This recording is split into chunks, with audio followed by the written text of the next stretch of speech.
한 주간의 여론 동향 살펴보는 민심은 천심 시간입니다. 여론조사 전문기관인 리서치앤리서치 배종찬 본부장과 함께합니다. 배종찬 본부장님 안녕하십니까? 배종찬 본부장입니다. 네, 본부장님은 휴가 다녀오셨습니까?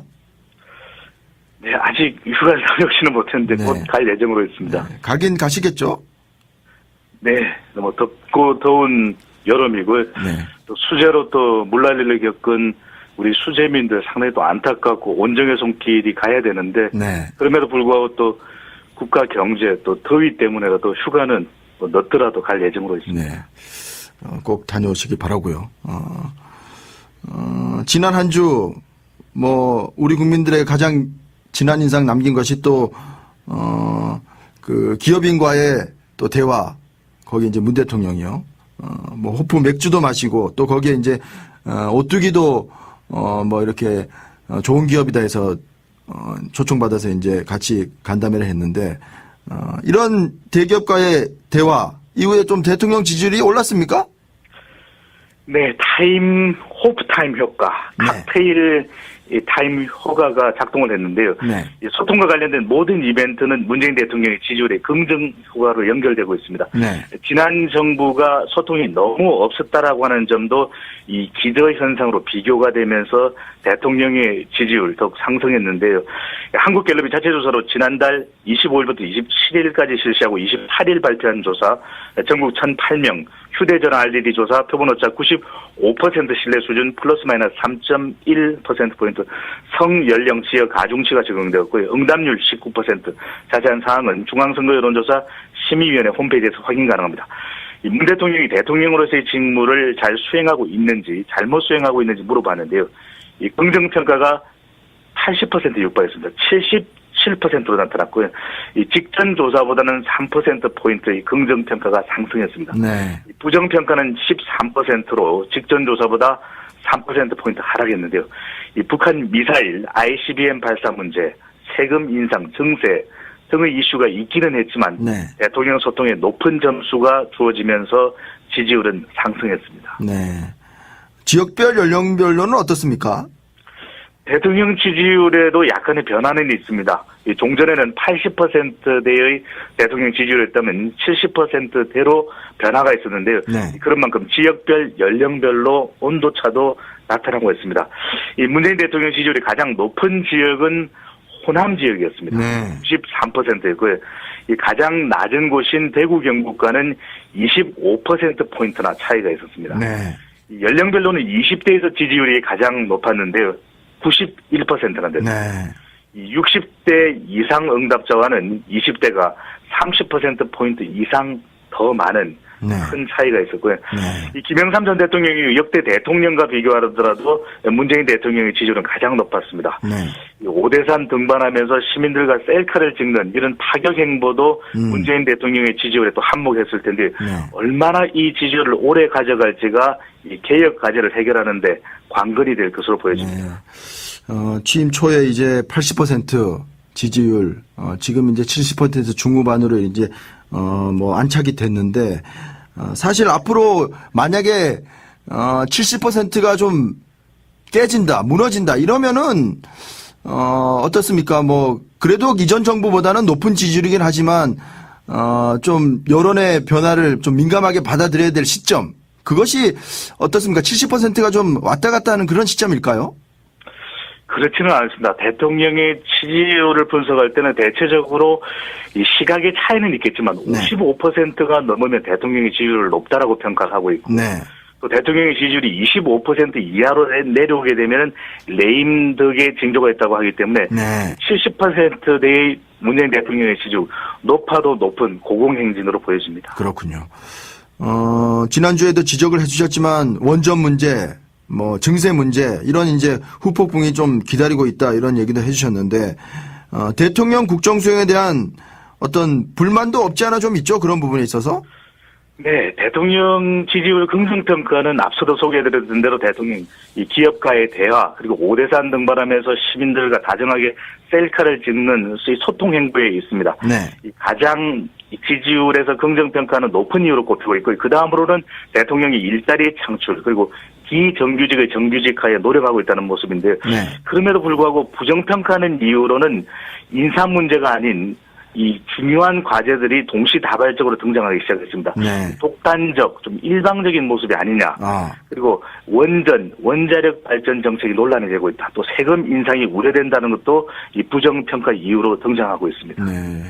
임기 초반 파격적인 소통 행보 보이면서 높은 지지율 보였고, 그럼에도 불구하고 이제 독단적이다, 일반적이다, 편파적이다, 또 이런 이제 반대 목소리도 있다는 말씀이신데, 북한 문제, 뭐 미국과 중국이 또 이렇게 갈등하고 있고 코리아 패싱 얘기도 나오고 있고 앞으로 대통령 지지율에 영향을 줄 변수 어떤 것들이 있을까요? 네, 대통령 지지율에 영향을 미치는 것 우리가 머리 글자만 따서 분석을 해보면 경북공입니다. 네. 경북공, 경제, 북한 이 공공개혁이 될 텐데요. 네. 이 개혁과 소통 과제는 문재인 대통령이 상당히 탁월한 능력을 발휘하고 있는 중이라는 평가를 얻고 있는 반면에 네. 단기적으로는 북한 ICBM에 대한 대응이 이 도마 위에 올라 있지 않습니까? 네. 논란이 되고 또 민감한 이슈가 되고 있는데요. 네. 이 한미 동맹 관계, 사드 배치 문제, 중국은 이 북한의 문제는 우리 책임이 아니다라고 하는 부분, 또 일본과의 위안부 합의 등이 대통령 지지율 단기적으로 네. 안보 이슈, 북한 이슈로 영향을 줄 것으로 보여지고요. 네. 이 올 연말 내년 초점에서는 이 경제 문제 그러니까 세금 인상 증세와 네. 일자리 창출 관련 구체적인 성과가 도출되는지 여부가 네. 대통령 지지율의 중요 변수로 부상할 것으로 전망됩니다. 네. 대통령 앞에 뭐 넘어야 할 산들이 적지 않다 이런 말씀이신데 각 당 지지율 좀 살펴볼까요? 뭐 여전히 더불어민주당이 단독 질주하고 있습니까? 네, 잘 이야기를 하지 않을 수가 없는데 내가 제일 잘 나가. 이 더불어민주당의 지지율 50%입니다. 네. 대선 이후 민주당의 독주는 지속되고 있는데요. 네. 자유한국당 10%, 바른정당 8%, 정의당, 국민의당은 각각 4%로 나타나고 있습니다. 네. 물론 더불어민주당의 지지율이 높은 특별한 이유도 있을 것입니다. 하지만 야당이 야당으로서의 모습을 보여주지 못하고 있는 것도 지적되고 있는 부분인데요. 또 네. 자유한국당, 특히 또 바른정당과의 썰전 이 부분도 보수가 이 지지 기반을 얻지 못하는 이유가 되면서 더불어민주당의 이 독주에 더욱 탄력을 붙게 있는데요. 네. 또 처분처빌뿐, 불임정당이다. 네. 또 남아이런 풍선껌 등은 앞으로 이 자유한국당, 바른정당의 지지율에 크게 보탬은 되지 않을 걸로 보여집니다. 그렇군요. 문재인 대통령은 지금 휴가를 떠났는데 뭐 인터넷상에서는 열심히 일한 당신 떠나라 이런 얘기도 나오고 있고 빅데이터 상에서 대통령 휴가에 대한 반응은 어떻습니까? 네, 대통령 휴가 직접적으로 설문조사 되기보다는 빅데이터 상으로 분석을 해보면 대체적으로는 긍정평가를 보여주고 있습니다. 네. 이 평창에서의 휴가 또 오대산 등반 네. 시내 휴양소로 가 있는 대통령의 휴가 일정인데요. 그럼에도 불구하고 북한이 야밤에 ICBM을 쏘는 상황에서 좀 휴가 일정을 서둘러 마무리해야 되는 것 아니냐라고 하는 지적도 나오고 있는데 종합적으로 분석을 해보면 대통령의 휴가에 대해서 당연하지 않냐 부럽기도 하다. 또 안보 이야기가 거론되고 있는데요. 네. 이 휴가만 가면 무슨 일이 터지고 있지 않습니까? 네. 대통령 휴가 중에도 비상 상황을 잘 챙기면서 좋은 해법이 나오는 셀리의 법칙 휴가가 되어야 된다는 것이 민심은 전심으로 들립니다. 네. 모피의 법칙이 아닌 셀리의 법칙이 돼야 된다. 이런 말씀이십니다. 여론조사 전문기관 리서치앤리서치 배종찬 본부장이었습니다. 오늘 말씀 고맙습니다. 감사합니다. 이거는 영국 무슨 락 페스티벌에 떴던 거 아니에요? 작가가 이 사진을 한 장 달랑 보내니까 의원님 이게 답니까? 그래서 다다. 오늘 이게 다예요? 네. 웬일이에요? 오늘의 주제는 문재인 현상에 대하여입니다. 우리가 몇 년 전에 안철수 현상이라고 아주 대서특필되면서 매일 거의 우리 안철수 현상이라는 것을 귀에 못이 박히도록 들었어요. 종편에서도 신문에서도. 그때 안철수에 대한 지지율이 25% 안팎이었습니다. 그런데 문재인 대통령의 지지율은 지금 80% 안팎인데 어느 누구도 지금 문재인 현상이란 말을 안 하고 있어요. 이건 너무 이상하지 않느냐. 그래서 제가 문재인 현상에 대해서 내가 떠들고 다녀야 되겠다. 그러면서 요즘 대선 이후에 강연 제목은 문재인 현상에 대하여입니다. 현상은 본질을 대변합니다. 영국 가장 유명한 록 페스티벌에서 이게 다 문재인 덕분이다. 이문덕 있었고요. 메르켈 총리 잘 들으세요. 세계 최초의 분석이에요. 사회과학적. 메르켈 총리가 문재인 대통령하고 회담을 하고 나왔는데 그 회담장 담장 밖으로 100m를 줄 섰어요. 문재인 대통령이 가서 다 악수를 했죠. 그때 메르켈 총리가 뒤를 졸졸졸 따라다니면서 어머 나 이런 거 처음 봐. 처음 보는 현상이야. 어우 처음이야. 어쩜 이런 일이 다 있어. 이렇게 혼잣말하고 다녔어요. 의원님 그때 없었는데 혼잣말인지 어떻게 하냐고. 아니 말을 했어요. 이런 거 처음 본다고. 그런 말을 했다는 얘기 들었지만 처음 본다 하진 않았고요. 한 번 이제- 얘기했다는 얘기 들었어요. 좀 이제 양념을 쳐서 하는 얘기예요. 예. 처음 있는 일입니다. 메르켈 총리도 본인이 10년 넘게 총리를 했는데 정상회담 한 다음에 교민들이 나와서 그렇게 열광적으로 환호하는 대통령을 처음 봤습니다. 그리고 G20에 갔는데 박근혜 전 대통령은 취임 첫 G20에서 의장국이나 필수국가 빼놓고 실제로 만나자, 회담하자 한 나라가 거의 없었대요. 근데 문재인 대통령은 19명 국가 정상이 만났으면 좋겠다. 이렇게 얘기했답니다. 본인 제외한 모든 G20 국가 정상들이. 그런 일이 벌어졌어요. 뉴욕, 워싱턴에 갔어요. 교민들이 자발적으로 나와서 I love Jane 이러면서 울거나 괴성을 지르거나 그리고 어디를 가든 다 사인 공세에 지금 이렇게 휩싸여 있죠. 어디를 어떤 행사를 가든 이거는 문재인 대통령 이전에는 없던 현상입니다. 문재인 대통령 취임 이후에만 있는 현상입니다. 또 하나 강경화 외교부 장관이 야당에서 반대하니까 전직 외교부 장관이 나서서 강경화 후보자를 임명하라고. 이건 헌정사상 처음 있는 일입니다. 김상조 공정거래위원장 야당이 반대하니까 470여 명의 지인, 교수 이런 엘리트들이 국회 정론관에 와서 임명하라고 기자회견을 했습니다. 자, 그런데 다음 아고라에서 장관 임명하라고 청원운동이 벌어집니다. 저는 굉장히 그걸 놀랍게 봤습니다. 현상은 알겠고요. 그래서 이유가 뭡니까? 본질이. 현상은 본질을 대변하는데 그런 본질은 뭘까? 라고 제가 세계 최초일 겁니다, 아마. 4가지로 본질을 분석해냈습니다. 4가지. 짧게 해주세요. 네. 네. 첫 번째, 우리가 보통 해방 전국 때도 독립운동가들이 정권에 참여하지 못했고 4.19 때도 4.19 혁명을 일으켰는데 참여하지 못했고 5.18 때도 그러했고 6월 항쟁 때도 그러했다. 제가 여기까지 얘기했었습니다. 혁명 주체 세력이 실제로 정권 담당자가 되지 못했다. 근데 가만히 제가 촛불을 켜고 심각하게 생각해 본 결과 그 이전에도 그랬다. 그게 1894년에 있었던 동학농민혁명 운동이 그랬습니다. 그때 왕이 따로 있냐, 노비가 따로 있냐, 같은 사람은 똑같다. 인간 평등하다. 이게 이제 동학 인내천 사상이지 않습니까? 녹두 장군 전봉준을 앞세워서 그 탐관 오리들의 폭정에 들고 일어났죠. 고부 군수부터. 그런데 졌어요. 우금치에서 10,000명이 대치했는데 그때 처음으로 외세를 끌어들였습니다. 일본군을 끌어들여서 조선군과 일본군이 연대해서 전봉준 장군과 대치했는데 무기 차이로 우리는 뭐 활 쏘고 뭐 이런 걸로 하는데 거기는 신식 무기로 500m 이상 나가는 거 뭐 이런 걸로 싸우니까 게임이 안 되죠. 10,000명 중에서 9,500명이 몰살당했습니다. 우금치에서. 500명이 살아나갔어요. 그리고 실패했죠. 처절하게. 좌절했고. 근데 그걸로 끝나지 않은 거예요. 이 동학농민운동 사상은 그 정신으로 계승해서 일제치하 의병운동으로 부활했습니다. 그리고 3.1 독립운동 만세로 부활했습니다. 그것이 4.19로 그리고 5.18로 6월 항쟁으로 계승했거든요. 그런데 한 번도 민중들이 현재 권력을 끌어내리고 그 자리에 원하는 왕, 대통령을 앉혀본 적이 없는데 이번이 최초로 역사적으로 대한민국 헌법 1조 2항 대한민국의 주권은 국민에게 있고 모든 권력은 국민으로부터 나온다는 헌법 1조 2항 정신을 실제로 실현했던 민주주의의 꽃과 열매를 맺었던 최초의 사건입니다. 이게 문재인 대통령 당선의 역사적 의미, 본질입니다. 아이도 3개가 더 있어요, 근데? 네. 두 번째는 네. 보통 우리가 산업구조 개편이라는 걸 얘기하는데 우리가 압축 성장하면서 산업구조가 농업사회에서 산업사회로 바뀌었는데 30년 걸렸습니다. 영국 같은 경우는 한 200년 걸렸거든요. 한 세대가 어떤 산업혁명이든 무엇을 체험하는 것은 굉장히 중요합니다. 근데 우리는 이 기간이 굉장히 짧았어요. 6개월 만에 진짜로 물러날까? 우리 촛불 들었을 때 그렇게 생각했잖아요.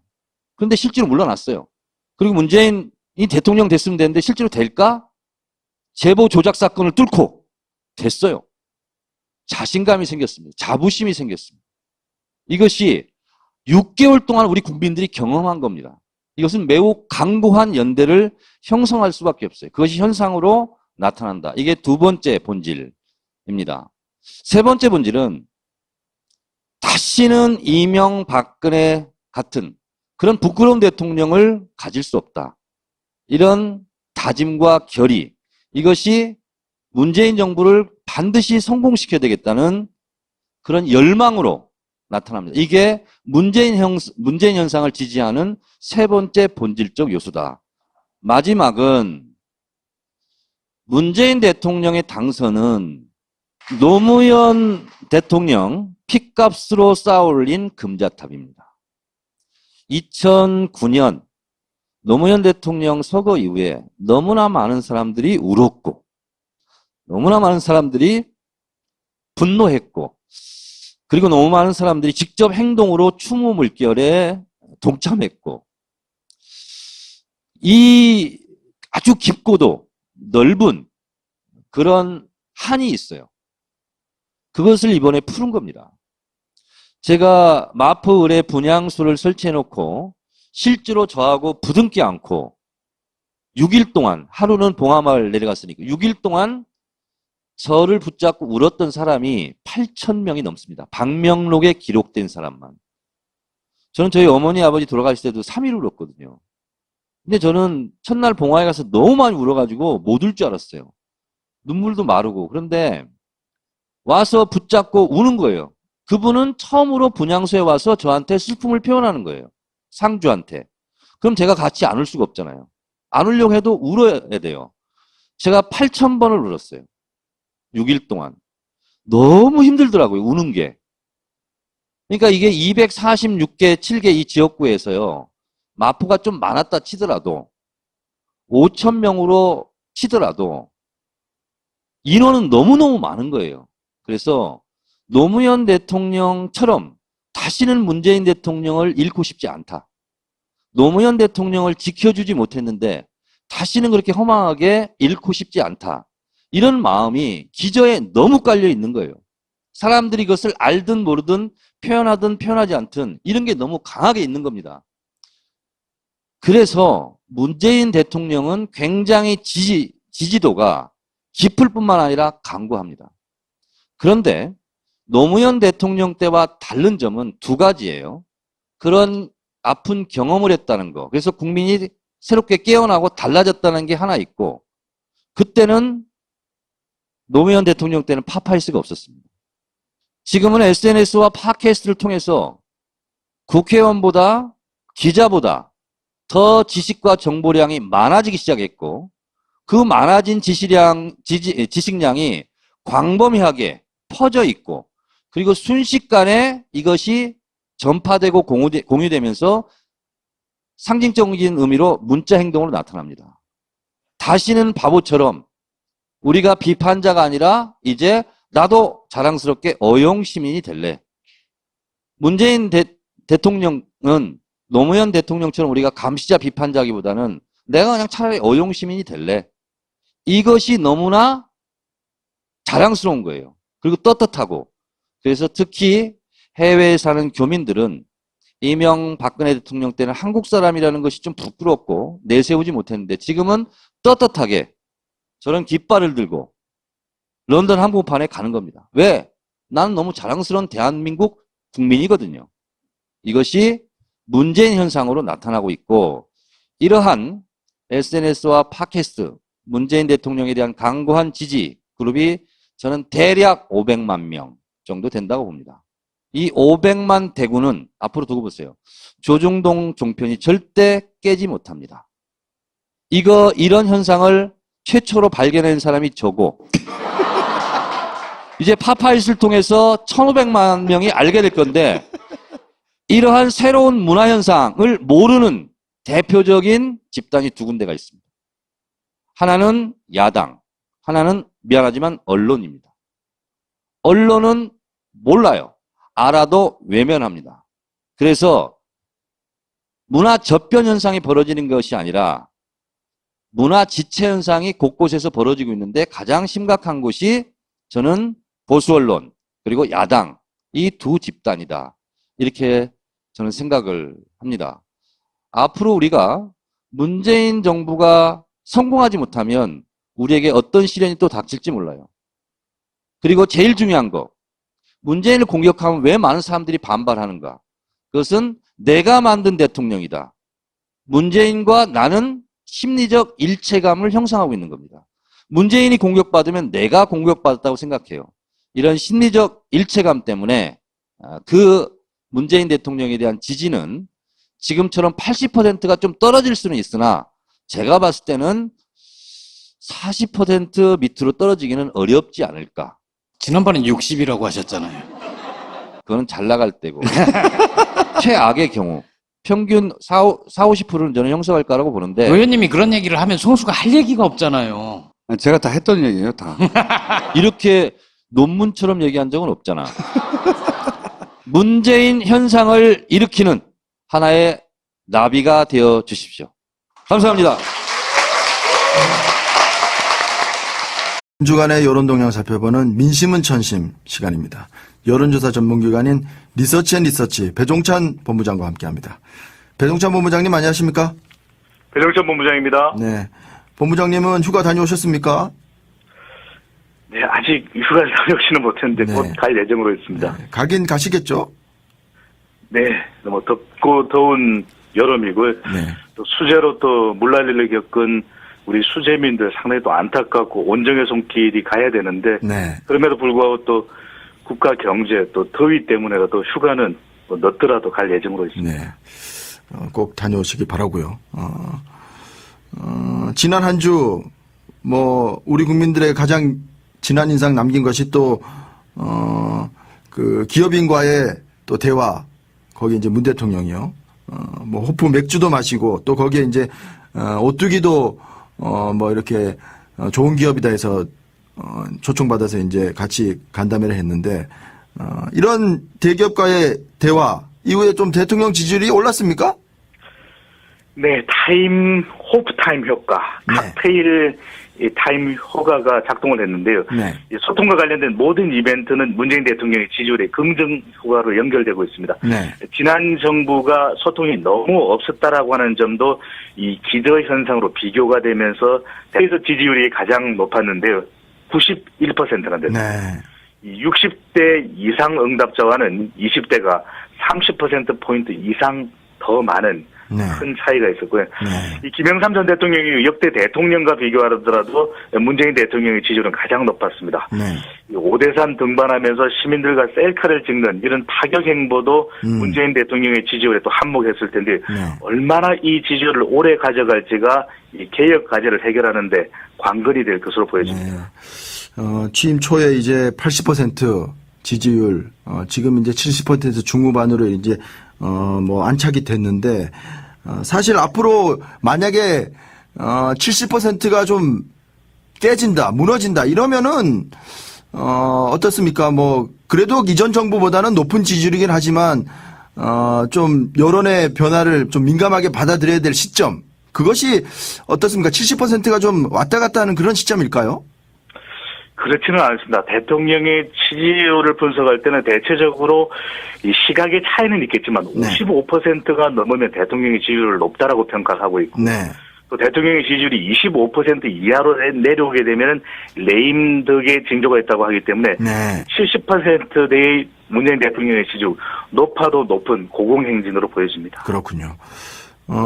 지난주에도 지적을 해주셨. 저는 문재인 대통령이 상당히 탁월한 능력을 발휘하고 있는 중이라는 평가를 얻고 있는 반면에 네. 단기적으로는 북한 ICBM에 대한 대응이 이 도마 위에 올라 있지 않습니까? 네. 논란이 되고 또 민감한 이슈가 되고 있는데요. 네. 이 한미 동맹 관계, 사드 배치 문제, 중국은 이 북한의 문제는 우리 책임이 아니다라고 하는 부분, 또 일본과의 위안부 합의 등이 대통령 지지율 단기적으로 네. 안보 이슈, 북한 이슈로 영향을 줄 것으로 보여지고요. 네. 이 올 연말 내년 초점에서는 이 경제 문제, 그러니까 세금 인상, 증세와 네. 일자리 창출 관련 구체적인 성과가 도출되는지 여부가 네. 대통령 지지율의 중요 변수로 부상할 것으로 전망됩니다. 네, 대통령 앞에 뭐 넘어야 할 산들이 적지 않다 이런 말씀이신데 각 당 지지율 좀 살펴볼까요? 뭐 여전히 더불어민주당이 단독 질주하고 있습니까?